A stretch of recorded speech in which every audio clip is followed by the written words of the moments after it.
Hala, sana kaya kami? Bakit nandito na kami sa mga palas na to? Ang lalaki ng mga bahay, grabe. O, tingnan yung mga sisi, ganyan sila kayaman, no? Buti na lang hindi kami napunta sa mga ganyang bahay, ang lalaki. Ang lalaki yung linisan mo, Diyos ko. Tapos ang laking pamilya. Grabing bahay nila, oh. Di ba ang lalaki? Ipos anay. Ga-voice over pa ko. Yan, parang mga palasyo yung mga bahay dyan. Hindi na naabot ng kamera. Sa gate lang yan. Oh. Grabe yung mga tao dito. Wala nang alam kung yung palaki ng bahay, bibili sa sakyan, pagkain, biyahe kung saan.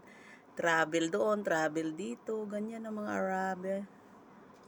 Ganyan sila kayahay. O, ayun. Ang gagaling.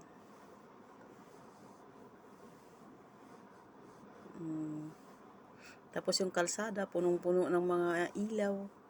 Nagpapaganda sa mga daan. Dito na yan sa seaside banda eh. Kaya lang bumalik kami kasi wala nang tubig yung sea. Nandun na sa kalagitnaan. Kaya bumalik na kami. Ito na lang kami sa tabi-tabi. Gala-gala na lang. So yun lang. Thank you for watching.